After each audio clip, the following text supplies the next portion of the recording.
All right, guys, when it comes to what's going on in politics today, we're going to be hearing from Senator Van Hollen as well as Senate Majority Leader Chuck Schumer on the progress of the Build Back Better plan, the child tax credit, as well as what's going on with the debt ceiling. We're going to hear what they have to say in details here on Mostly Money. You're watching Mostly Money, where you're going to get all facts, no fake, no phony, and no fluffed up information when it comes to what's going on in politics today. And if you're interested in getting the truth on a daily basis, well, you've come to the right channel. All you need to do for yourself now is subscribe.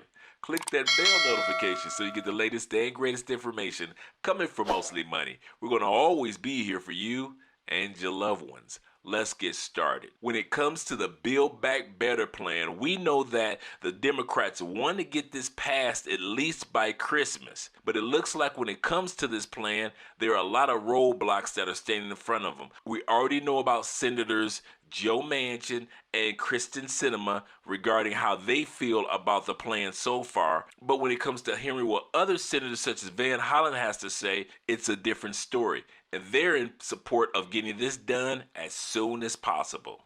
Turning now to the Build Back Better Act, Majority Leader Chuck Schumer wants to pass this by Christmas. Is that realistic? I wanted to play something that Mitch McConnell said today on the floor. But Americans are allowed to have different aspirations. Some families make different sacrifices to have a parent at home full time. Others prefer flexible middle grounds that involve part-time work plus in-home childcare. The Democrats' toddler takeover wouldn't give any of them a dime. So he's calling it a toddler takeover to give pre-K to kids. Well, Andrea, first of all, apparently Mitch McConnell decided to forget about a provision that will expire at the end of this year that provides $3,600, up to $3,600 to for families for every child. And we passed that as part of the American Rescue Plan earlier this year, lifted over, cut child poverty in half and is helping tens of millions of American families. Apparently, Mitch McConnell wants that to go away at the end of this year because it will, unless we pass the Build Back Better legislation. These are monthly tax cuts that are coming into families who have kids to help them meet their family budget, to help end the financial squeeze. And it goes to all families with kids. So Mitch McConnell apparently wants them to go without that tax cut. And he also opposes our efforts to close the tax loopholes for some of the biggest corporations in America, some of whom pay zero taxes. So apparently Mitch McConnell's okay with giving the big tax breaks to big corporations, but he doesn't want to give that tax cut to families with kids. Yeah, and I misspoke because apparently he was speaking about the child tax credit rather than pre-K, but you got the point clearly that that's what he seems to be opposing. Do you think there's a way that you can get this passed? There is a legislative strategy, as I understand it, to attach the debt ceiling reform to the Defense Authorization Act bill, rather to reconciliation, and get that through so that then they could come back and have a separate vote on the debt ceiling, which would then only have to be passed by 51 votes. Or is some sort of a three-step process. Yeah, I'm all in favor of reforming the debt ceiling. In fact, we should get rid of the debt ceiling. It's an anachronistic provision that says that we have to vote in order to pay the bills that are already due and owing, right? If you or I didn't make a mortgage payment, we would feel the consequences. If the United States defaults on the obligations that are due and owing, the whole economy craters. So we should reform it, but at the very least, Senator McConnell and Republicans should allow the Democrats to vote to do the right thing. And this procedure you just outlined, coming over with the NDAA, but having a separate, just 51 Senate vote on the debt ceiling, would take care of that. Better that Republicans actually help us in the country, but at least get out of the way. Notice that you had Mitch McConnell saying that supporting children with pre-K, free pre-K, as well as making sure that the payments for the child tax credit stimulus payments continue on till 2025 is a toddler takeover. He actually believes that supporting children is a form of economic takeover for the government, and the Republican Party should not support it. But at the same time, if it was big business, if it was corporations, and if it was large donors, that would not have been the case. They would support it 100%. But it's not surprising to see Mitch McConnell not support anything that supports you and the family. But there are senators such as Van Hollen that are supporting this bill. The Democrats already know that they're going to have to go about this alone. And that's why they're trying to make sure that they appease Kristen Sinema and Joe Manchin with whatever they need to get this bill passed.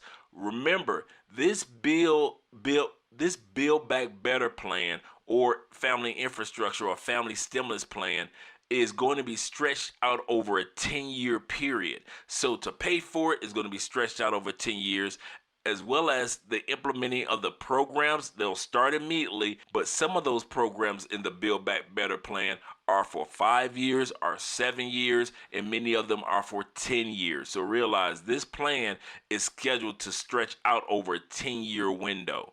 Another thing, remember with the Build Back Better plan, they may not get this done by Christmas. I know they have this on their wish list, but Santa has already let them know that they're running out of time, especially if they go into recess starting on the 13th. But let's hear what the Senate House Majority Leader Chuck Schumer has to say on the Build Back Better plan, the child tax credit, as well as the debt ceiling. Now, no one ever said passing a bill of this magnitude would be easy or would be quick, but getting this across the finish line will be worth all the long days and late nights for one simple reason, and that is, at its core, Build Back Better is the most significant step Congress has taken in decades to help American families lower costs, cut taxes for working and middle-class Americans, and invest in good-paying jobs while fighting the climate crisis. It's that simple. Build Back Better will make it cheaper for parents to raise their kids by providing the largest investment in child care in American history. It'll help our economy. Wherever you go, you hear about shortages of labor.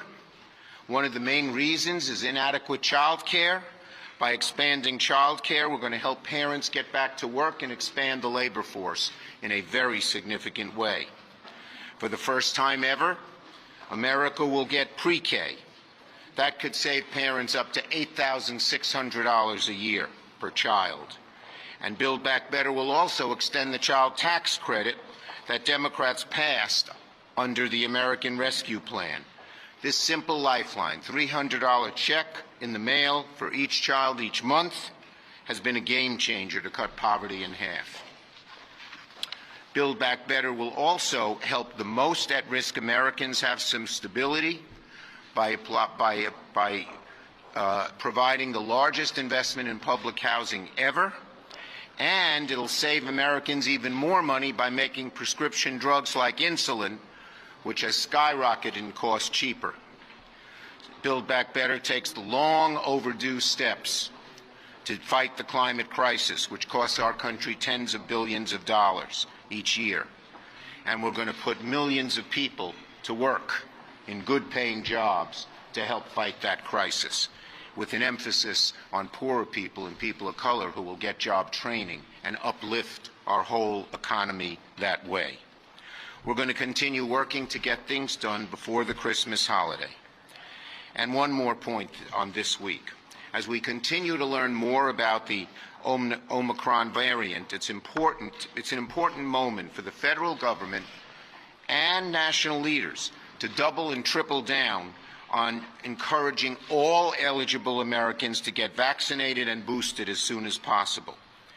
This week, Republicans want to take us in the opposite direction with an anti-science, anti-vaccine vote that not only divides our country, but hurts our ability to fight COVID. If their plans go into effect, COVID will linger longer, and the chance of new variants and new, more dangerous variants occurring increases. It is anti-science. It is anti-common sense. It makes no sense. The Congressional Review Act resolution the Republicans are pushing would overturn the rule requiring businesses of more than 100 workers to require vaccinations, overturning this common sense rule, which is for the good of America's health, is ridiculous, makes no sense, and Democrats believe it is the wrong way to go because the science is clear. Well-designed vaccine requirements are effective in decreasing deaths, decreasing infections, decreasing variants, and keeping Americans safe. We do not want to go back to the days where people didn't believe in science, such as when they thought the Earth was the center of the universe. We just can't go back that way. And that's why we think this CRA is a very bad thing to do. Now, Chuck Schumer did mention about the Republican Party as well as others that are against having companies mandate vaccinations.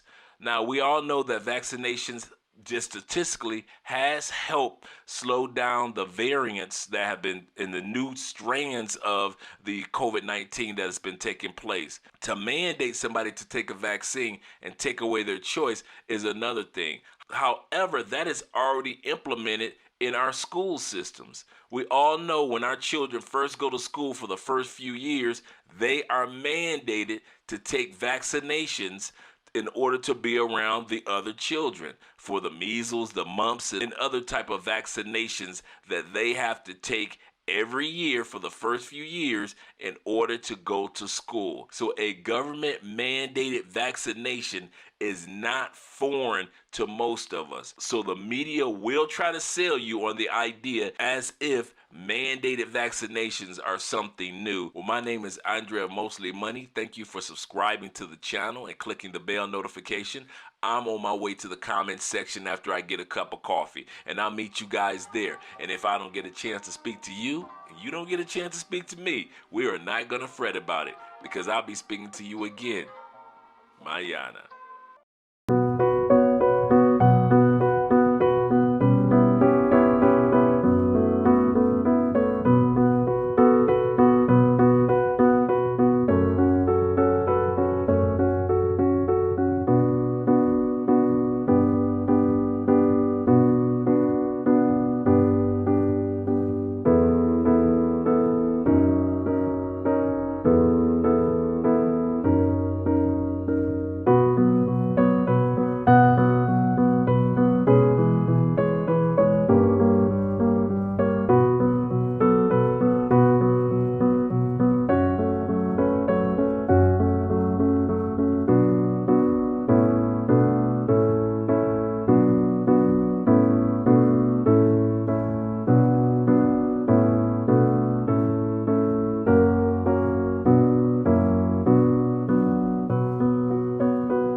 All right, guys, when it comes to what's going on in politics today, we're going to be hearing from Senator Van Hollen as well as Senate Majority Leader Chuck Schumer on the progress of the Build Back Better plan, the child tax credit, as well as what's going on with the debt ceiling. We're going to hear what they have to say in details here on Mostly Money.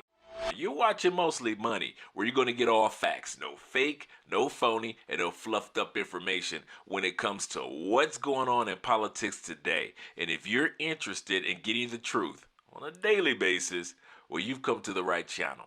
All you need to do for yourself now is subscribe.